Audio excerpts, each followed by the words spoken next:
दिखिया आँख बुझाया, सिफति सच समेयो। तिन कौ क्या उपदेसी है, जिन गुर नानक देओ। वाहिगुरु जी का खालसा, वाहिगुरु जी की फतेह। शब्द गुरु ਗਿਆਨ ਗੁਰੂ ਚਵਰ ਛਤਰ ਤਖਤ ਦੇ ਮਾਲਕ। ਧੰਨ ਧੰਨ ਗੁਰੂ ਗ੍ਰੰਥ ਸਾਹਿਬ ਸੱਚੇ ਪਾਤਸ਼ਾਹ ਜੀ, ਜਿਨ੍ਹਾਂ ਦੀ ਅਪਾਰ ਕਿਰਪਾ ਬਖਸ਼ਿਸ਼ ਦਾ ਸਦਕਾ ਸੰਧਿਆ ਵੇਲੇ ਸੋਦਾ ਰਹਿਰਾਸ ਦੀ ਪਾਵਨ ਬਾਣੀ ਦੇ ਨਾਲ ਸਾਂਝ ਪਾਈ ਹੈ। ਸਤਿਗੁਰਾਂ ਦੇ ਪਾਵਨ ਹੁਕਮਨਾਮੇ ਹੋਏ। ਕੁਝ ਸਮਾਂ ਗੁਰ ਇਤਿਹਾਸ ਦੇ ਵਿਚਾਰ ਸਤਿਗੁਰੂ ਜੀ ਕਿਰਪਾ ਕਰਨ। ਧੰਨ ਧੰਨ ਗੁਰੂ ਅੰਗਦ ਸਾਹਿਬ ਸੱਚੇ ਪਾਤਸ਼ਾਹ ਜੀ, ਜਿਨ੍ਹਾਂ ਦਾ ਪ੍ਰਕਾਸ਼ ਪੁਰਬ ਸਰਬੱਤ ਸੰਗਤਾਂ ਰਲ ਮਿਲ ਕਰਕੇ ਮਨਾ ਰਹੀਆਂ ਹਨ। ਧੰਨ ਗੁਰੂ ਗ੍ਰੰਥ ਸਾਹਿਬ ਸੱਚੇ ਪਾਤਸ਼ਾਹ ਜੀ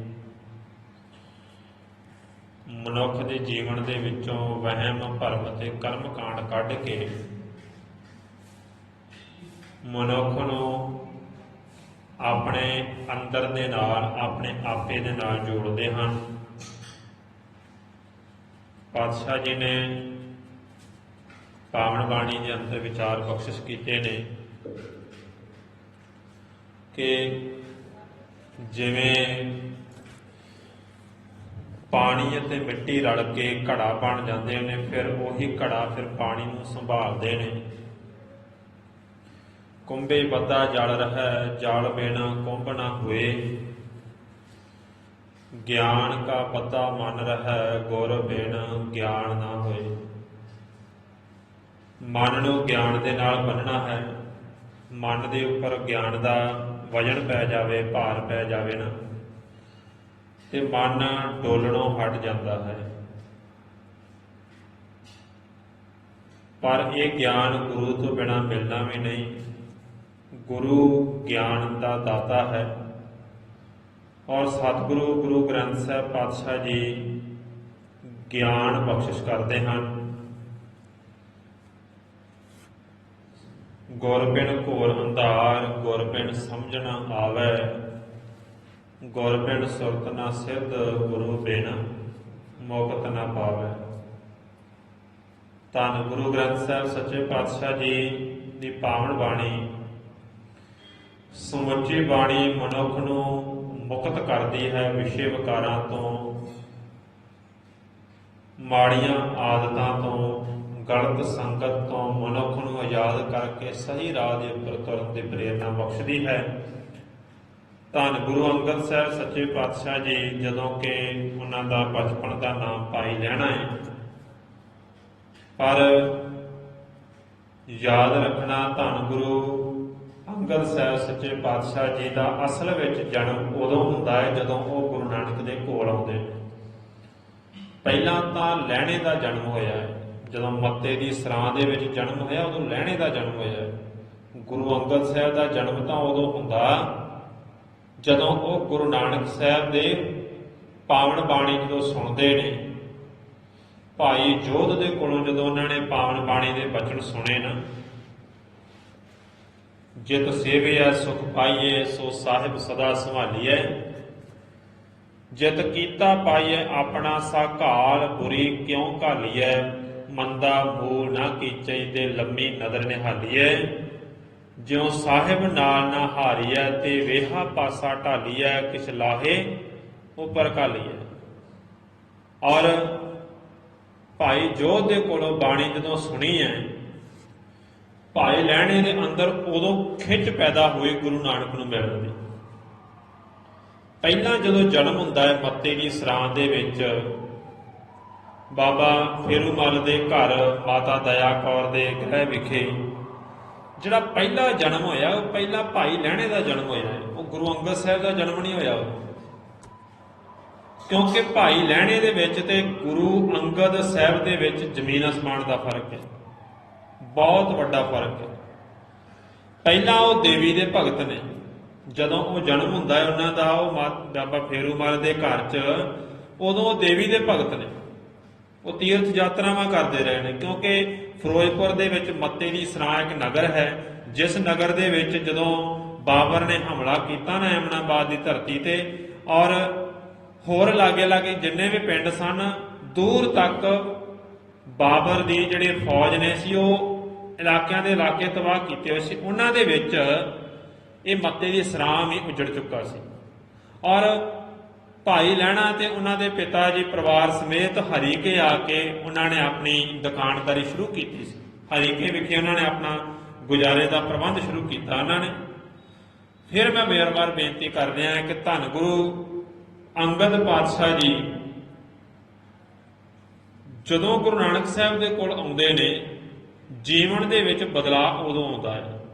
ਪਹਿਲਾਂ ਉਹ ਭਾਈ ਲਹਿਣੇ ਨੇ, ਉਹ ਫੇਰੂਮਲ ਦੇ ਘਰ ਦੇ ਵਿੱਚ ਜਨਮ ਹੋਇਆ ਉਹਨਾਂ ਦਾ, ਦੇਵੀਆਂ ਦੀਆਂ ਯਾਤਰਾਵਾਂ ਤੇ ਜਾਂਦੇ ਰਹੇ, ਉਹ ਜਥਾ ਬਣਾ ਕੇ ਲੈ ਕੇ ਜਾਂਦੇ ਰਹੇ। ਜਦੋਂ ਇਹਨਾਂ ਦੇ ਪਿਤਾ ਜੀ ਚੜ੍ਹਾਈ ਕਰ ਗਏ ਤੇ ਜਥੇ ਦੇ ਮੁਖੀ ਖੁਦ ਨੇ, ਖੁਦ ਉਹ ਦੇਵੀਆਂ ਦੀਆਂ ਯਾਤਰਾਵਾਂ ਕਰਦੇ ਨੇ, ਖੁਦ ਉਹ ਸਾਰੇ ਉਹ ਜਗਰਾਤੇ ਕਰਨੇ, ਦੇਵੀਆਂ ਦੀਆਂ ਯਾਤਰਾਵਾਂ ਕਰਨੀਆਂ, ਬੜਾ ਕੁਝ ਜੋ ਕੁਝ ਹਿੰਦੂ ਆਪਣੇ ਦੇਵੀ ਦੇਵਤਿਆਂ ਨਾਲ ਸੰਬੰਧਿਤ ਕਰਦੇ ਰਹੇ ਨਾ, ਉਹ ਸਾਰਾ ਕੁਝ ਤਾਂ ਭਾਈ ਲਹਿਣਾ ਕਰਦਾ ਰਿਹਾ ਪਹਿਲਾਂ। ਸਾਡਾ ਮਤਲਬ ਗੁਰੂ ਅੰਗਦ ਪਾਤਸ਼ਾਹ ਜੀ ਦੇ ਉਸ ਜੀਵਨ ਨਾਲ ਹੈ ਜਦੋਂ ਉਹ ਗੁਰੂ ਨਾਨਕ ਸਾਹਿਬ ਜੀ ਦੇ ਚਰਨਾਂ ਨਾਲ ਜੁੜਦੇ ਨੇ ਔਰ ਸੰਗਤ ਦੇ ਵਿੱਚ ਬੈਠਦੇ ਨੇ, ਸੇਵਾ ਸ਼ੁਰੂ ਕਰਦੇ ਨੇ ਔਰ ਗੁਰੂ ਨਾਨਕ ਦੇ ਹੁਕਮਾਂ ਦੇ ਵਿੱਚ ਬੱਝ ਜਾਂਦੇ ਨੇ। ਉਦੋਂ ਤੋਂ ਗੁਰੂ ਅੰਗਦ ਪਾਤਸ਼ਾਹ ਜੀ ਦਾ ਸਫ਼ਰ ਸ਼ੁਰੂ ਹੁੰਦਾ ਹੈ। ਔਰ ਪਹਿਲਾ ਜਿਹੜਾ ਜੀਵਨ ਹੈ ਭਾਈ ਲਹਿਣੇ ਦੇ ਰੂਪ ਵਿੱਚ, ਉਹਦੇ ਨਾਲ ਸਿੱਖਾਂ ਦਾ ਕੋਈ ਬਹੁਤਾ ਲੈਣ ਦੇਣ ਨਹੀਂ। ਕਿਉਂ? ਇੱਕ ਇਸ਼ਾਰਾ ਜ਼ਰੂਰ ਮਿਲ ਜਾਂਦਾ ਹੈ ਕਿ ਭਾਈ ਲਹਿਣਾ ਇਸ ਤਰ੍ਹਾਂ ਦਾ ਸੀ, ਪਰ ਜਦੋਂ ਗੁਰੂ ਨਾਨਕ ਦੀ ਸੰਗਤ ਦੇ ਵਿੱਚ ਆਇਆ ਫਿਰ ਉਹ ਇਦਾਂ ਦਾ ਬਣਿਆ। ਬਹੁਤ ਵੱਡਾ ਫਰਕ, ਕਿਉਂਕਿ 3 ਪੜਾਅ ਜਦੋਂ ਹੋਣਗੇ ਨਾ ਜ਼ਿੰਦਗੀ 'ਚ, ਫਿਰ ਸਮਝ ਲੱਗੇਗੀ ਭਾਈ ਲਹਿਣੇ ਦੀ ਜ਼ਿੰਦਗੀ 'ਚ 3 ਪੜਾਅ ਨੇ। ਪਹਿਲਾ ਪੜਾਅ ਦੇਵੀ ਦਾ ਭਗਤ ਹੈ, ਦੂਜਾ ਪੜਾਅ ਹੈਗਾ ਉਹ ਸਿੱਖ ਰੂਪ ਦੇ ਵਿੱਚ ਬਣ ਕੇ ਆਏ ਨੇ, ਸਿੱਖੀ ਲੈਣ ਵਾਸਤੇ ਸਿੱਖ ਬਣ ਕੇ ਆਏ ਨੇ। ਗੁਰੂ ਨਾਨਕ ਸਾਹਿਬ ਦੇ ਕੋਲ ਜਦੋਂ ਆਉਂਦੇ ਨੇ, ਪਤਾ ਕਰਦੇ ਨੇ, ਯਾਤਰਾ ਜਥਾ ਲੈ ਕੇ ਜਾਣਾ ਜਦੋਂ, ਕਿ ਮੈਂ ਇੱਕ ਵਾਰ ਵੇਖਾਂ ਸੀ ਕਰਤਾਰਪੁਰ ਵਿਖੇ, ਕਹਿੰਦੇ ਬੜੀ ਸ਼ੋਭਾ ਸੁਣੀ ਸੀ, ਕਿਉਂਕਿ ਜੀਵਨ ਦੇ ਵਿੱਚ ਪਹਿਲਾਂ ਕਈ ਘਟਨਾਵਾਂ ਵਾਪਰ ਚੁੱਕੀਆਂ ਸੀ ਭਾਈ ਲਹਿਣੇ ਦੇ ਜੀਵਨ ਦੇ ਵਿੱਚ। ਪਹਿਲਾਂ ਮੈਂ ਬੇਨਤੀ ਕਰ ਚੁੱਕਾ ਸੀ ਇੱਕ ਵਾਰ ਕਿ ਇੱਕ ਗਰੀਬ ਇਨਸਾਨ ਦਿਹਾੜੀ ਕਰਕੇ ਉਹਦੀ ਦੁਕਾਨ ਤੋਂ ਸੌਦਾ ਲੈਣ ਆਇਆ, ਜਿਹੜਾ 3-4 ਦਿਨਾਂ ਦਾ ਬਾਅਦ ਆਇਆ ਸੀ। ਉਹ ਮੈਂ ਘਟਨਾ ਪਹਿਲਾਂ ਆਪਦੇ ਨਾਲ ਜਿਵੇਂ ਸਾਂਝੀ ਕੀਤੀ ਸੀ ਕਿ ਉਹਨੇ ਜਾ ਕੇ ਵੇਖਿਆ ਕਿ 3-4 ਦਿਨਾਂ ਦਾ ਭੁੱਖਾ, ਫੇਰ ਵੀ ਉਹ ਆਪਣੀ ਮਿਹਨਤ ਦੀ ਕਮਾਈ ਦੇ ਨਾਲ ਰਾਸ਼ਨ ਲੈ ਕੇ ਜਾਂਦਾ ਹੈ ਭਾਈ ਲਹਿਣੇ ਦੀ ਦੁਕਾਨ ਤੋਂ। ਇੱਕ ਇਹ ਘਟਨਾ ਵਾਪਰੀ। ਦੂਜੀ ਘਟਨਾ ਵਾਪਰੀ ਜਦੋਂ ਜ਼ਿੰਦਗੀ ਦੇ ਵਿੱਚ ਕਿ ਭਾਈ ਜੋਧ ਦੇ ਮੁਖ ਦੇ ਵਿੱਚੋਂ ਉਹਨਾਂ ਨੇ ਬਾਣੀ ਸੁਣੀ, ਤੇ ਜਿਹੜੀ ਬਾਣੀ ਸੁਣੀ, ਬਾਣੀ ਨੇ ਇਹੋ ਜਿਹਾ ਉਹਦੇ ਮਨ ਦੇ ਉੱਪਰ ਤੀਰ ਚਲਾਇਆ ਕਿ ਉਹਦਾ ਅੰਦਰਲਾ ਹਿੱਸਾ ਫੁੰਡ ਕੇ ਰੱਖ ਦਿੱਤਾ। ਉਹਨੂੰ ਅੰਦਰਲਾ ਹਿੱਸਾ ਜਿਹੜਾ ਸੀ, ਉਹਦਾ ਮਨ ਸੀ ਜਿਹੜਾ, ਉਹ ਕਾਇਲ ਹੋ ਗਿਆ, ਸ਼ਿਕਾਰ ਹੋ ਗਿਆ। ਗੁਰੂ ਨਾਨਕ ਦੇ ਬਾਣੀ ਦੇ ਤੀਰਾਂ ਦਾ ਸ਼ਿਕਾਰ ਹੋ ਗਿਆ ਭਾਈ ਲਹਿਣੇ ਦਾ ਮਨ। ਜਦੋਂ ਭਾਈ ਜੋਧ ਦੇ ਕੋਲੋਂ ਬਾਣੀ ਸੁਣੀ, ਉਹਨੂੰ ਜਾ ਕੇ ਪੁੱਛਿਆ ਇਹ ਬਾਣੀ ਕਿਹਦੀ ਹੈ? ਭਾਈ ਜੋਧ ਨੇ ਕਿਹਾ ਇਹ ਬਾਣੀ ਗੁਰੂ ਨਾਨਕ ਸਾਹਿਬ ਦੀ ਹੈ। ਉਹ ਘਟਨਾ ਵਾਪਰੀ ਜ਼ਿੰਦਗੀ ਦੇ ਵਿੱਚ। ਸੋ ਖੈਰ, ਜਦੋਂ ਇਦਾਂ ਘਟਨਾ ਵਾਪਰੀ, ਫਿਰ ਉਹਦੀ ਖਿੱਚ ਬਣੀ ਕਿ ਅੱਜ ਮੈਂ ਦੇਵੀ ਦੀ ਯਾਤਰਾ ਦੇ ਜਥਾ ਲੈ ਕੇ ਜਾ ਰਿਹਾ ਹਾਂ, ਨਿਕਲਣਾ ਮੈਂ ਹਰੀਕੇ ਤੋਂ। ਜਦੋਂ ਨੈਣਾ ਦੇਵੀ ਦੀ ਯਾਤਰਾ ਨੂੰ ਹੈ, ਰਸਤੇ ਦੇ ਵਿੱਚ ਕਰਤਾਰਪੁਰ ਆਵੇਗਾ, ਤੇ ਕਿਉਂ ਨਾ ਜਥੇ ਨੇ ਜਿੱਥੇ ਪੜਾਅ ਕਰਨਾ ਹੈ ਉੱਥੇ ਮੈਂ ਕੁਝ ਸਮਾਂ ਇਹਨਾਂ ਨੇ ਆਰਾਮ ਕਰਨਾ ਹੈ, ਮੈਂ ਕਰਤਾਰਪੁਰ ਗੁਰੂ ਨਾਨਕ ਨੂੰ ਮਿਲਾਵਾਂ ਜਾ ਕੇ।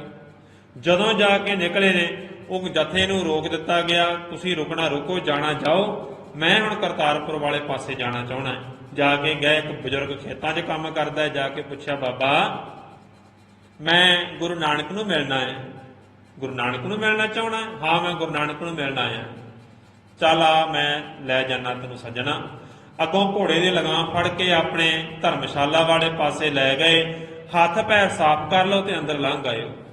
ਭਾਈ ਲਹਿਣਾ ਘੋੜੇ ਤੋਂ ਉਤਰਿਆ, ਉਹਨੇ ਘੋੜਾ ਬੰਨਿਆ, ਤੇ ਗੁਰੂ ਨਾਨਕ ਸਾਹਿਬ ਅਸਲ ਵਿੱਚ ਉਹ ਬਜ਼ੁਰਗ ਜਿਹੜੇ ਸੀ, ਉਹ ਅੰਦਰ ਜਾ ਕੇ ਆਪਣੇ ਹੱਥ ਪੈਰ ਇਸ਼ਨਾਨ ਕਰਕੇ ਸਾਫ਼ ਕਰਕੇ ਉਹ ਜਦੋਂ ਵਾਪਸ ਆਏ ਨੇ, ਭਾਈ ਲਹਿਣਾ ਜਦੋਂ ਵੇਖਿਆ ਕਿ ਇਹੀ ਗੁਰੂ ਨਾਨਕ ਸਾਹਿਬ ਹੈ, ਦੋਨੇ ਹੱਥ ਜੋੜ ਕੇ ਗੋਡੇ ਥੱਲੇ ਜ਼ਮੀਨ ਤੇ ਲਾ ਕੇ ਗੁਰੂ ਨਾਨਕ ਸਾਹਿਬ ਜੀ ਦੇ ਚਰਨਾਂ ਦੇ ਉੱਪਰ ਮਸਤਕ ਰੱਖ ਦਿੱਤਾ, ਮੱਥਾ ਟੇਕ ਦਿੱਤਾ ਕਿ ਭੁੱਲ ਬਖਸ਼ਾਈ ਪਾਤਸ਼ਾਹ, ਮੈਂ ਤਾਂ ਤੈਨੂੰ ਮਿਲਣ ਆਇਆ ਸੀ, ਤੇਰੇ ਚਰਨਾਂ ਤੱਕ ਪਹੁੰਚਿਆ ਸੀ, ਪਰ ਮੈਨੂੰ ਤਾਂ ਕੀ ਪਤਾ ਕਿ ਗੁਰੂ ਨਾਨਕ ਹੀ ਤੂੰ ਹੈ।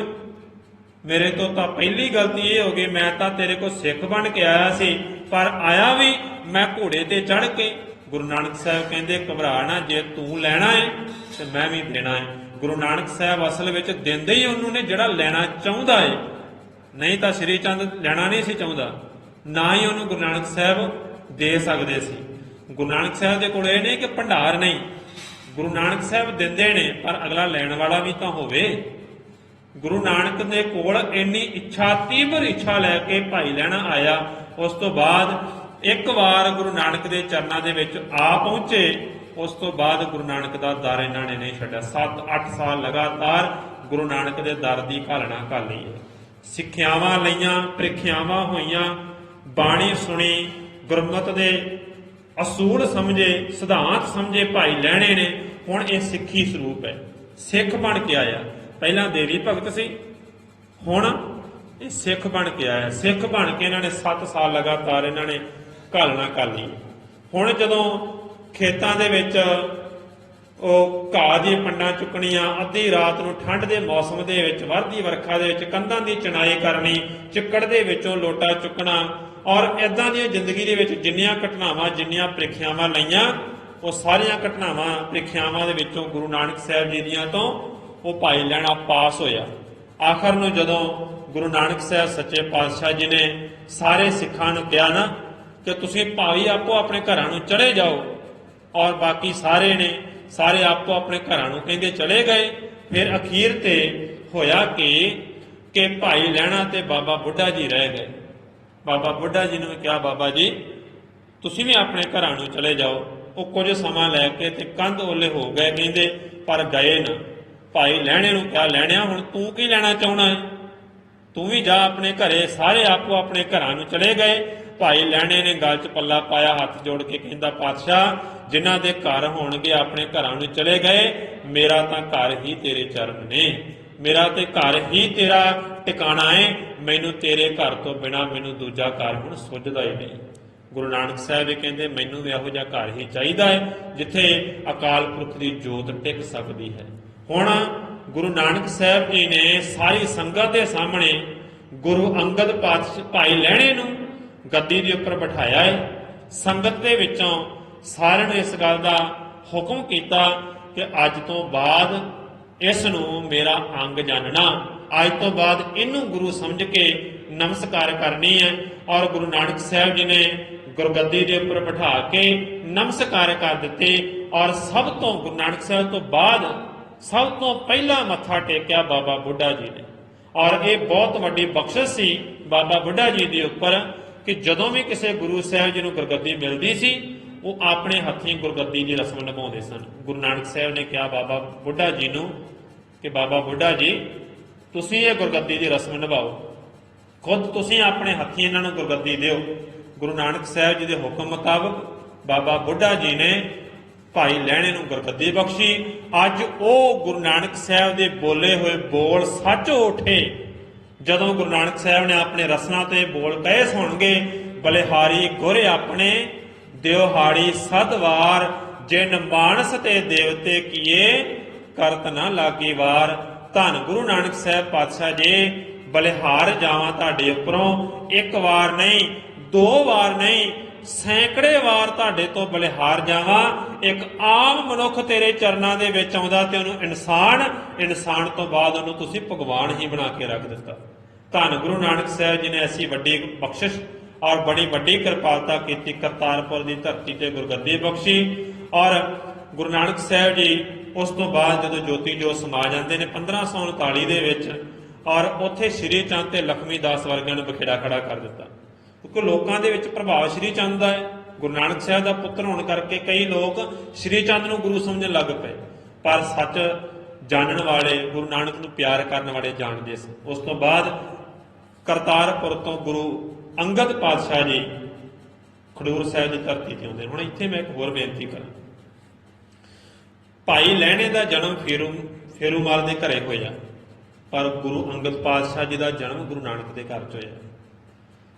ਗੁਰੂ ਅੰਗਦ ਪਾਤਸ਼ਾਹ ਜੀ ਦਾ ਜਨਮ ਉਦੋਂ ਹੁੰਦਾ ਹੈ ਜਦੋਂ ਉਹਨਾਂ ਨੂੰ ਗੱਦੀ ਮਿਲਦੀ ਹੈ। ਪਹਿਲਾਂ ਉਹ ਦੇਵੀ ਦੇ ਭਗਤ ਨੇ, ਪਹਿਲਾਂ ਉਹ ਸਿੱਖ ਨੇ। ਗੁਰੂ ਅੰਗਦ ਪਾਤਸ਼ਾਹ ਜੀ ਦਾ ਜਨਮ ਉਦੋਂ ਹੁੰਦਾ ਹੈ ਜਦੋਂ ਉਹ ਗੱਦੀ ਦੇ ਉੱਪਰ ਬੈਠਦੇ ਨੇ। ਪੰਜ ਪਿਆਰੇ ਉਦੋਂ ਬਣਦੇ ਨੇ ਜਦੋਂ ਅੰਮ੍ਰਿਤ ਛਕ ਲੈਂਦੇ ਨੇ 10ਵੇਂ ਪਾਤਸ਼ਾਹ ਤੋਂ, ਨਹੀਂ ਤੇ ਪਹਿਲਾਂ ਤਾਂ ਦਇਆ ਰਾਮ, ਧਰਮਦਾਸ, ਹਿੰਮਤ ਚੰਦ ਹੈ, ਮੋਹਕਮ ਚੰਦ ਹੈ, ਪਹਿਲਾਂ ਉਹ ਹੋਰ ਨੇ। ਪਰ ਜਦੋਂ ਅੰਮ੍ਰਿਤ ਛਕ ਲੈਂਦੇ ਨੇ ਫਿਰ ਉਹ ਭਾਈ ਦਇਆ ਸਿੰਘ ਬਣਦੇ ਨੇ।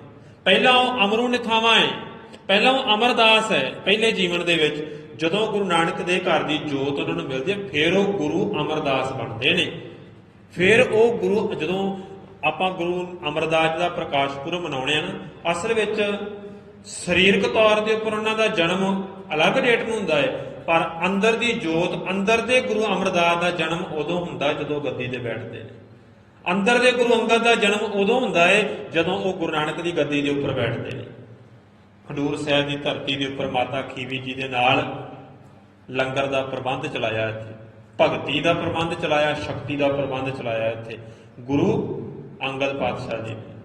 ਗੁਰੂ ਨਾਨਕ ਸਾਹਿਬ ਜੀ ਵੀ ਭਗਤੀ ਸ਼ਕਤੀ ਦੇ ਮਾਲਕ ਨੇ, ਗੁਰੂ ਅੰਗਦ ਪਾਤਸ਼ਾਹ ਜੀ ਵੀ ਭਗਤੀ ਤੇ ਸ਼ਕਤੀ ਦੇ ਮਾਲਕ ਨੇ। ਜਦੋਂ ਖਡੂਰ ਸਾਹਿਬ ਦੀ ਧਰਤੀ ਦੇ ਉੱਪਰ ਭੋਜਨ ਤੇ ਭਜਨ ਦੋਨੇ ਚੀਜ਼ਾਂ ਵਰਤ ਰਹੀਆਂ ਨੇ ਖਡੂਰ ਸਾਹਿਬ ਦੀ ਧਰਤੀ ਤੇ। ਗੁਰੂ ਅੰਗਦ ਪਾਤਸ਼ਾਹ ਜੀ ਭਜਨ ਵੰਡ ਰਹੇ ਨੇ ਔਰ ਮਾਤਾ ਖੀਵੀ ਜੀ ਭੋਜਨ ਵੰਡ ਰਹੇ ਨੇ।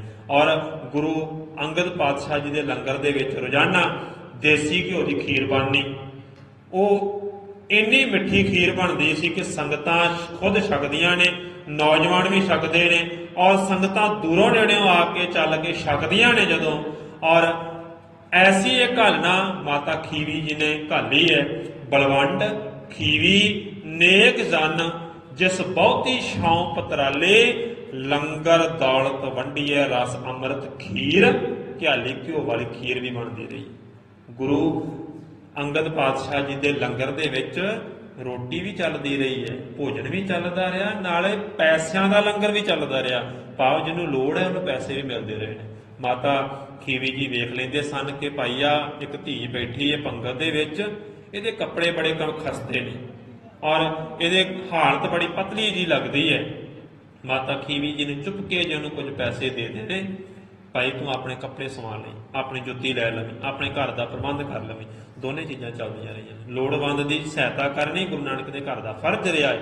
ਘਾਲ ਖਾਏ ਕਿਛ ਹੱਥੋਂ ਦੇ, ਨਾਨਕ ਰਾਹ ਪਛਾਣੇ ਸੀ। ਇਹ ਗੁਰੂ ਨਾਨਕ ਦੇ ਘਰ ਦੀ ਇੱਕ ਖੂਬੀ ਰਹੀ ਹੈ, ਕਿਰਤ ਕਰਨੀ, ਨਾਮ ਜਪਣਾ ਤੇ ਵੰਡ ਛਕਣਾ। ਇਹ ਗੁਰੂ ਨਾਨਕ ਦੇ ਘਰ ਦੀ ਖੂਬੀ ਰਹੀ ਹੈ ਕਿ ਭਾਈ ਜੇਕਰ ਤੁਹਾਡੇ ਕੋਲ ਸਮਰੱਥਾ ਹੈਗੀ ਹੈ, ਜੇ ਤੁਸੀਂ ਆਪਣੇ ਧਨ ਦੇ ਵਿੱਚੋਂ ਕੁਝ ਹਿੱਸਾ ਕਿਸੇ ਲੋੜਵੰਦ ਨੂੰ ਦੇ ਵੀ ਦਿਓਗੇ ਤੇ ਤੁਹਾਨੂੰ ਕੋਈ ਬਹੁਤਾ ਫਰਕ ਨਹੀਂ ਆਉਣ ਵਾਲਾ, ਕਿਉਂਕਿ ਸਮੁੰਦਰ ਦੇ ਵਿੱਚੋਂ 1 2 3 ਬਾਲਟੀਆਂ ਪਾਣੀ ਦਾ ਨਿਕਲ ਜਾਣ ਤੇ ਕੋਈ ਬਹੁਤਾ ਵੱਡਾ ਫਰਕ ਨਹੀਂ ਪੈਂਦਾ। ਔਰ ਖਡੂਰ ਸਾਹਿਬ ਦੀ ਧਰਤੀ ਦੇ ਉੱਪਰ ਲੰਗਰ ਚੱਲਦਾ ਰਿਹਾ। ਖਡੂਰ ਸਾਹਿਬ ਦੀ ਧਰਤੀ ਦੇ ਉੱਪਰ ਗੁਰੂ ਅੰਗਦ ਸਾਹਿਬ ਜੀ ਨੇ ਕਲਾਸਾਂ ਸ਼ੁਰੂ ਕੀਤੀਆਂ, ਬੱਚਿਆਂ ਨੂੰ ਗੁਰਮਤਿ ਦੀ ਵਿੱਦਿਆ ਪੜ੍ਹਾਈ, ਗੁਰਮਤਿ ਦੇ ਇਤਿਹਾਸ ਦੇ ਪ੍ਰਬੰਧ ਕੀਤੇ। ਗੁਰੂ ਅੰਗਦ ਪਾਤਸ਼ਾਹ ਜੀ ਨੇ ਬੱਚਿਆਂ ਨੂੰ ਕੋਲ ਬਿਠਾਉਣਾ, ਗੁਰਮੁਖੀ ਪੜ੍ਹਾਉਣੀ। ਗੁਰਮੁਖੀ ਦਾ ਕਰਤਾ ਕੌਣ ਹੈ? ਗੁਰੂ ਅੰਗਦ ਪਾਤਸ਼ਾਹ ਜੀ। ਖਡੂਰ ਸਾਹਿਬ ਦੀ ਧਰਤੀ ਦੇ ਉੱਪਰ ਛਿੰਝਾਂ ਮੇਲੇ ਹੋਣੇ, ਕਬੱਡੀਆਂ ਖੇਡੀਆਂ ਜਾਣੀਆਂ। ਅੱਜ ਜਦੋਂ ਪੰਜਾਬ ਦੀ ਧਰਤੀ ਤੇ ਕਬੱਡੀ ਟੂਰਨਾਮੈਂਟ ਹੁੰਦੇ ਨੇ, ਕਦੇ ਜ਼ਿਕਰ ਕੀਤਾ ਕਿਸੇ ਨੇ ਕਿ ਇਹ ਕਬੱਡੀ ਦੀ ਕਾਢ ਕੱਢੀ ਕਿੰਨੇ? ਕਦੇ ਨਹੀਂ ਜ਼ਿਕਰ ਕੀਤਾ ਹੋਵੇ। ਤੁਸੀਂ ਕਦੇ ਜਾਇਓ, ਮੌਕਾ ਵੇਖਿਓ, ਕਦੇ ਸੁਣਿਓ, ਕਦੇ ਕਿਸੇ ਨੇ ਕੀਤਾ ਨਾ, ਕਦੇ ਨਹੀਂ ਜ਼ਿਕਰ ਕੀਤਾ ਕਿਸੇ ਨੇ ਕਿ ਭਾਈ ਆ ਜਿਹੜੀ ਕਬੱਡੀ ਹੈ, ਇਹ ਕਬੱਡੀ ਗੁਰੂ ਅੰਗਦ ਪਾਤਸ਼ਾਹ ਜੀ ਦੀ ਦੇਣ ਹੈ। ਜਦੋਂ ਖਡੂਰ ਸਾਹਿਬ ਦੀ ਧਰਤੀ ਤੇ ਮੇਲੇ ਲੱਗਦੇ ਰਹੇ, ਛਿੱਝਾਂ ਲੱਗਦੀਆਂ ਰਹੀਆਂ, ਨੌਜਵਾਨ ਘੁਲਦੇ ਰਹੇ ਆ ਕੇ। ਗੁਰੂ ਅੰਗਦ ਪਾਤਸ਼ਾਹ ਜੀ ਨੇ ਸਰੀਰ, ਕਿਉਂਕਿ ਦੇਸੀ ਘਿਓ ਦੀ ਖੀਰ ਵੀ ਚੱਲਦੀ ਰਹੀ ਹੈ ਔਰ ਉਸੇ ਸਰੀਰ ਨੂੰ ਕਸਰਤ ਵਾਸਤੇ, ਐਕਸਰਸਾਈਜ਼ ਵਾਸਤੇ ਉਹ ਛਿੱਝਾਂ ਮੇਲੇ ਸਾਰਾ ਕੁਝ ਹੁੰਦਾ ਰਿਹਾ ਉਸ ਧਰਤੀ ਦੇ ਉੱਪਰ। ਇਸੇ ਧਰਤੀ ਦੇ ਉੱਪਰ ਕਲਾਸ ਲਾਉਂਦਿਆਂ ਹੋਇਆਂ ਸ਼ੇਰਸ਼ਾਹ ਸੂਰੀ ਤੋਂ ਹਾਰ ਖਾ ਕੇ ਹਮਾਂਜੂ ਜਦੋਂ ਆਇਆ, ਆ ਕੇ ਗੁਰੂ ਅੰਗਦ ਪਾਤਸ਼ਾਹ ਜੀ ਨੂੰ ਉੱਪਰ ਹਮਲਾ ਕਰਨ ਲੱਗਾ। ਪਾਤਸ਼ਾਹ ਜੀ ਨੇ ਉੱਥੇ ਆਪਣੇ ਬੋਲਾਂ ਦੇ ਨਾਲ ਤਲਵਾਰ ਪਹਿਲਾਂ ਚਲਾ ਦਿੱਤੇ ਕਿ ਜਿੱਥੇ ਤਲਵਾਰ ਤੈਨੂੰ ਚਲਾਉਣ ਦੀ ਲੋੜ ਸੀ ਉੱਥੇ ਚਲਾਈ ਨਹੀਂ, ਇੱਥੇ ਤੂੰ ਹੁਣ ਆ ਕੇ ਤਲਵਾਰਾਂ ਚਲਾਉਣ ਲੱਗ ਪਿਆ। ਇੰਨੇ ਬੋਲਾਂ ਨੇ ਅੰਦਰ ਦਾ ਹੰਕਾਰ ਤੋੜ ਕੇ ਰੱਖ ਦਿੱਤਾ। ਆ ਕੇ ਗੁਰੂ ਅੰਗਦ ਪਾਤਸ਼ਾਹ ਜੀ ਦੇ ਚਰਨਾਂ ਦੇ ਉੱਪਰ ਢਹਿ ਪਿਆ ਜਾ ਕੇ। ਸੋ ਉਸ ਤੋਂ ਬਾਅਦ ਕਈ ਐਸੀਆਂ ਜ਼ਿੰਦਗੀ ਦੇ ਵਿੱਚ ਗੁਰੂ ਅੰਗਦ ਸਾਹਿਬ ਜੀ ਦੇ ਘਟਨਾਵਾਂ ਵਾਪਰਦੀਆਂ ਨੇ। ਗੁਰੂ ਅਮਰਦਾਸ ਪਾਤਸ਼ਾਹ ਜੀ ਇਹਨਾਂ ਦੇ ਕੋਲ ਆਉਂਦੇ ਨੇ ਔਰ ਬਹੁਤ ਵੱਡੀ ਘਾਲਣਾ ਗੁਰੂ ਅਮਰਦਾਸ ਪਾਤਸ਼ਾਹ ਜੀ ਨੇ ਵੀ ਇਹਨਾਂ ਦੇ ਕੋਲ ਰਹਿ ਕੇ ਘਾਲੀ ਹੈ। ਖਡੂਰ ਸਾਹਿਬ ਦੇ ਵਿੱਚ ਰਹਿ ਕੇ ਜਿਹੜਾ ਇਹਨਾਂ ਨੇ ਸਿੱਖੀ ਦਾ ਪ੍ਰਬੰਧ ਕੀਤਾ, ਸਿੱਖੀ ਦਾ ਪ੍ਰਚਾਰ ਕੇਂਦਰ ਸਥਾਪਿਆ ਔਰ ਇਸੇ ਜਗ੍ਹਾ ਦੇ ਉੱਪਰ ਕਈ ਐਸੇ ਪ੍ਰਬੰਧ ਕੀਤੇ ਜਿਹੜੇ ਕਿ ਸਿੱਖੀ ਨੂੰ ਪ੍ਰਫੁੱਲਤ ਕਰਨ ਦੇ ਵਿੱਚ ਅੱਗੇ ਤੋਂ ਅੱਗੇ ਸਾਥ ਦਿੰਦੇ ਰਹੇ ਨੇ। ਔਰ ਅਖੀਰ ਤੇ ਜਦੋਂ ਇਹਨਾਂ ਦਾ ਬੇਟੀ ਦਾ ਵਿਆਹ ਬੀਬੀ ਅਮਰੋ, ਕਿਉਂਕਿ 2 ਬੇਟੇ ਤੇ 2 ਬੇਟੀਆਂ ਨੇ ਇਹਨਾਂ ਦੀਆਂ, ਮਾਤਾ ਖੀਵੀ ਜੀ ਪਤਨੀ ਹੈ, ਬਾਬਾ ਦਾਤੂ ਜੀ ਤੇ ਬਾਬਾ ਦਾਸੂ ਜੀ 2 ਬੇਟੇ, ਬੀਬੀ ਅਮਰੋ ਜੀ ਤੇ ਬੀਬੀ ਅਨੋਖੀ ਜੀ 2 ਬੇਟੀਆਂ। ਬੀਬੀ ਅਮਰੋ ਜੀ ਦਾ ਵਿਆਹ ਹੋਇਆ ਭਾਈ ਜੱਸੂ ਜੀ ਦੇ ਨਾਲ। ਭਾਈ ਜੱਸੂ ਜੀ ਮਾਣਕ ਚੰਦ ਦੇ ਬੇਟੇ ਨੇ ਔਰ ਮਾਣਕ ਚੰਦ, ਈਸ਼ਰਦਾਸ, ਖੇਮਚੰਦ, ਅਮਰਦਾਸ 4 ਭਰਾ ਨੇ। ਅਮਰਦਾਸ ਤੇ ਮਾਣਕ ਚੰਦ ਸਕੇ ਭਰਾ ਨੇ। ਅਮਰਦਾਸ ਜੀ ਦੇ ਭਰਾ ਮਾਣਕ ਚੰਦ ਦੇ ਬੇਟੇ ਭਾਈ ਜੱਸੂ ਦੇ ਨਾਲ ਬੀਬੀ ਅਮਰੋ ਦਾ ਵਿਆਹ ਹੋਇਆ ਹੈ। ਅਸਲ ਵਿੱਚ ਇਹ ਨੂੰਹ ਹੀ ਲੱਗਦੀ ਹੈ ਘਰ ਦੀ। ਔਰ ਬੀਬੀ ਅਮਰੋ ਜੀ ਖੁਦ ਜਦੋਂ ਬਾਣੀ ਦੁੱਧ ਰਿੜਕਦਿਆਂ ਬਾਣੀ ਪੜ੍ਹਨੀ, ਪ੍ਰਸ਼ਾਦਾ ਤਿਆਰ ਕਰਦਿਆਂ ਬਾਣੀ ਪੜ੍ਹਨੀ ਔਰ ਇਹਨਾਂ ਨੇ ਸੁਣਿਆ ਬਾਣੀ ਬਾਰੇ, ਕਿਉਂਕਿ ਪਹਿਲਾਂ ਬਰਾਤ ਤੇ ਆਏ ਸਨ ਅਮਰਦਾਸ ਜੀ, ਭਾਈ ਜੱਸੂ ਜੀ ਦੇ ਵਿਆਹ ਤੇ ਅਮਰਦਾਸ ਜੀ ਆਏ ਸਨ, ਪਰ ਉਦੋਂ ਇੰਨੀ ਖਿੱਚ ਨਹੀਂ ਸੀ ਹੈਗੀ, ਉਦੋਂ ਇਹਦੀ ਇੱਛਾ ਨਹੀਂ ਸੀ ਹੈਗੀ ਉਦੋਂ, ਕਿਉਂਕਿ ਜਦੋਂ ਕਿਸੇ ਚੀਜ਼ ਦੀ ਇੱਛਾ ਨਾ ਹੋਵੇ, ਕੋਲ ਪਿਆ ਖਜ਼ਾਨੇ ਬਾਰੇ ਵੀ ਨਹੀਂ ਕੋਈ ਪਤਾ ਲੱਗਦਾ ਹੁੰਦਾ ਕਈ ਵਾਰ, ਪਰ ਜਦੋਂ ਇੱਛਾ ਹੋਵੇ ਫਿਰ ਪਤਾ ਲੱਗ ਜਾਂਦਾ। ਤੇ ਮੈਂ ਤਾਂ ਇੱਥੇ ਬੈਠਾ ਸੀ, ਸਾਡੇ ਘਰ 'ਚ ਗੰਗਾ ਵਗਦੀ ਹੈ। ਤੇ ਉਸ ਤੋਂ ਬਾਅਦ ਜਦੋਂ ਇੱਛਾ ਜਾਗੀ ਆ ਗੁਰੂ ਅਮਰਦਾਸ ਦੇ ਮਨ ਦੇ ਵਿੱਚ, ਫਿਰ ਪਤਾ ਕਰਦਿਆਂ ਹੋਇਆ ਬੀਬੀ ਅਮਰੋ ਤੱਕ ਪਹੁੰਚ ਕੀਤੀ। ਬੀਬੀ ਅਮਰੋ ਦੇ ਥਰੂ ਗੁਰੂ ਅੰਗਦ ਪਾਤਸ਼ਾਹ ਜੀ ਤੱਕ ਪਹੁੰਚ ਕੀਤੀ। ਫਿਰ ਅਮਰਦਾਸ ਜੀ ਨੇ 11 ਸਾਲ ਗੁਰੂ ਅੰਗਦ ਪਾਤਸ਼ਾਹ ਜੀ ਦੇ ਕੋਲ ਰਹਿ ਕੇ ਘਾਲਣਾ ਘਾਲੀ ਹੈ। ਪਾਣੀ ਢੋਇਆ, ਲੰਗਰ ਦੀ ਸੇਵਾ ਕੀਤੀ, ਬਾਣੀ ਪੜ੍ਹਨੀ, ਗੁਰੂ ਨਾਨਕ ਦੇ ਸਿਧਾਂਤ ਸਮਝਣੇ ਔਰ ਗੁਰੂ ਨਾਨਕ ਦੇ ਘਰ ਦੀ ਫਿਲਾਸਫੀ ਨੂੰ ਸਮਝਿਆ। ਪਾਣੀ ਦੀ ਗਾਗਰ ਲਿਆਉਂਦਿਆਂ ਜਦੋਂ ਡਿੱਗ ਪਏ, ਲੋਕੀ ਕਹਿਣ ਲੱਗ ਪਏ ਇਹ ਨਿਥਾਵਾਂ ਅਮਰੂ ਹੈ। ਔਰ ਜਦੋਂ ਗੁਰੂ ਅੰਗਦ ਪਾਤਸ਼ਾਹ ਜੀ ਨੂੰ ਪਤਾ ਲੱਗਾ, ਅਸੀਸ ਦਿੱਤੀ, ਅਮਰੂ ਤੂੰ ਨਿਥਾਵਿਆਂ ਦਾ ਥਾਂ ਹੋਵੇਂਗਾ, ਤੂੰ ਨਿਤਾਣਿਆਂ ਦਾ ਤਾਣ ਹੋਵੇਂਗਾ। ਸੱਚ ਜਾਣਨਾ, ਜਦੋਂ ਕੋਈ ਡਿੱਗਦਾ ਹੈ ਨਾ, ਅਸਲ ਵਿੱਚ ਉਹ ਪੱਕ ਚੁੱਕਾ ਹੁੰਦਾ ਹੈ, ਅਸਲ ਵਿੱਚ ਉਹ ਪ੍ਰਵਾਨ ਚੜ ਚੁੱਕਾ ਹੁੰਦਾ ਹੈ। ਫਲ ਵੀ ਕਹਿੰਦੇ ਉਦੋਂ ਡਿੱਗ ਜਾਂਦਾ ਜਦੋਂ ਉਹ ਪੱਕ ਜਾਂਦਾ ਹੈ। ਅਮਰਦਾਸ ਤੂੰ ਹੁਣ ਸਿੱਖੀ ਸੇਵਾ ਦੇ ਵਿੱਚ ਪ੍ਰਵਾਨ ਚੜ ਗਿਆ ਹੈ, ਗੁਰੂ ਨਾਨਕ ਦੇ ਘਰ ਦੀ ਸਿੱਖੀ ਤੈਨੂੰ ਮਿਲਣੀ ਹੈ। ਔਰ ਐਸੀਆਂ ਘਟਨਾਵਾਂ ਜ਼ਿੰਦਗੀ ਦੇ ਵਿੱਚ ਵਾਪਰੀਆਂ। ਗੁਰੂ ਅੰਗਦ ਪਾਤਸ਼ਾਹ ਜੀ ਨੇ ਫਿਰ ਬਾਬਾ ਬੁੱਢਾ ਜੀ ਨੂੰ ਕਿਹਾ, ਪਹਿਲਾਂ ਗੁਰੂ ਨਾਨਕ ਸਾਹਿਬ ਨੇ ਬਾਬਾ ਬੁੱਢਾ ਜੀ ਨੂੰ ਕਿਹਾ, ਫਿਰ ਗੁਰੂ ਅੰਗਦ ਪਾਤਸ਼ਾਹ ਜੀ ਨੇ ਫਿਰ ਬਾਬਾ ਬੁੱਢਾ ਜੀ ਨੂੰ ਕਿਹਾ। ਬਾਬਾ ਬੁੱਢਾ ਜੀ ਨੂੰ, ਬਾਬਾ ਜੀ ਤੁਹਾਨੂੰ ਗੁਰੂ ਨਾਨਕ ਸਾਹਿਬ ਜੀ ਨੇ ਬਖਸ਼ਿਸ਼ ਕੀਤੀ ਸੀ, ਅੱਜ ਅਮਰਦਾਸ ਨੂੰ ਗੁਰਗੱਦੀ ਮਿਲਣੀ ਹੈ, ਆਪਣੇ ਹੱਥੀਂ ਤੁਸੀਂ ਇਹਨਾਂ ਨੂੰ ਗੁਰਗੱਦੀ ਦੀ ਰਸਮ ਨਿਭਾਓ। ਧੰਨ ਗੁਰੂ ਅੰਗਦ ਪਾਤਸ਼ਾਹ ਜੀ ਨੇ ਅਮਰਦਾਸ ਨੂੰ ਗੁਰਗੱਦੀ ਦੇ ਉੱਪਰ ਬਿਠਾ ਦਿੱਤਾ ਔਰ ਉਸ ਤੋਂ ਬਾਅਦ ਦੀ ਸਾਰੀ ਜ਼ਿੰਮੇਵਾਰੀ ਗੁਰੂ ਅਮਰਦਾਸ ਪਾਤਸ਼ਾਹ ਜੀ ਦੇ ਕੋਲ ਹੈ। ਗੁਰੂ ਅੰਗਦ ਪਾਤਸ਼ਾਹ ਜੀ ਨੇ ਹੁਕਮ ਕੀਤਾ ਗੁਰੂ ਅਮਰਦਾਸ ਜੀ ਨੂੰ ਕਿ ਤੁਸੀਂ ਹੁਣ ਅਗਲਾ ਸਿੱਖੀ ਦਾ ਕੇਂਦਰ ਗੋਇੰਦਵਾਲ ਨੂੰ ਥਾਪੋ। ਗੁਰੂ ਨਾਨਕ ਸਾਹਿਬ ਜੀ ਨੇ ਕਰਤਾਰਪੁਰ ਨੂੰ ਸਿੱਖੀ ਦਾ ਕੇਂਦਰ ਬਣਾਇਆ, ਗੁਰੂ ਅੰਗਦ ਪਾਤਸ਼ਾਹ ਜੀ ਨੇ ਖਡੂਰ ਸਾਹਿਬ ਨੂੰ ਬਣਾਇਆ। ਗੁਰੂ ਅੰਗਦ ਪਾਤਸ਼ਾਹ ਜੀ ਨੇ ਗੁਰੂ ਅਮਰਦਾਸ ਨੂੰ ਕਿਹਾ ਤੁਸੀਂ ਹੁਣ ਗੋਇੰਦਵਾਲ ਨੂੰ ਸਿੱਖੀ ਦਾ ਕੇਂਦਰ ਬਣਾਓ। ਕਿਹਾ, ਹੁਕਮ ਕੀਤਾ ਗੁਰੂ ਅੰਗਦ ਸਾਹਿਬ ਨੇ ਔਰ ਬਣਾਇਆ ਗੁਰੂ ਅਮਰਦਾਸ ਜੀ ਨੇ ਗੋਇੰਦਵਾਲ। ਹੁਕਮ ਕੀਤਾ ਗੁਰੂ ਅਮਰਦਾਸ ਜੀ ਨੇ, ਬਣਾਇਆ ਗੁਰੂ ਰਾਮਦਾਸ ਜੀ ਨੇ ਦਰਬਾਰ ਸਾਹਿਬ ਅੰਮ੍ਰਿਤਸਰ।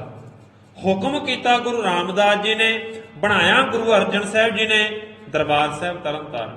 ਇਸ ਤਰੀਕੇ ਦੇ ਨਾਲ ਹੁਕਮ ਕਰਦਿਆਂ ਸਿੱਖੀ ਦੇ ਕਈ ਕੇਂਦਰ ਸਥਾਪਿਤ ਹੁੰਦੇ ਨੇ ਔਰ ਧੰਨ ਗੁਰੂ ਅਮਰਦਾਸ ਸਾਹਿਬ ਸੱਚੇ ਪਾਤਸ਼ਾਹ ਜੀ ਨੂੰ ਗੁਰਗੱਦੀ ਦੀ ਰਸਮ ਨਿਭਾ ਦਿੱਤੀ ਗਈ। ਧੰਨ ਗੁਰੂ ਅੰਗਦ ਸਾਹਿਬ ਸੱਚੇ ਪਾਤਸ਼ਾਹ ਜੀ ਖਡੂਰ ਸਾਹਿਬ ਦੀ ਧਰਤੀ ਦੀ ਉੱਪਰੀ ਜੋਤੀ ਜੋਤ ਸਮਾ ਜਾਂਦੇ ਨੇ। ਸਤਿਗੁਰੂ ਜੀ ਕਿਰਪਾ ਕਰਨ। ਸਰਬੱਤ ਸੰਗਤਾਂ ਦਾ ਕੋਟਿ ਕੋਟਿ ਧੰਨਵਾਦ, ਸ਼ੁਕਰਾਨਾ। ਸਤਿਗੁਰੂ ਗੁਰੂ ਗ੍ਰੰਥ ਸਾਹਿਬ ਜੀ ਦਾ ਭੁੱਲ ਚੁੱਕ ਦੀ ਖਿਮਾ, ਅਦਬ ਸਹਿਤ ਅਸੀਸ ਬਖਸ਼ ਦਿਓ ਜੀ। ਵਾਹਿਗੁਰੂ ਜੀ ਕਾ ਖਾਲਸਾ, ਵਾਹਿਗੁਰੂ ਜੀ ਕੀ ਫਤਿਹ।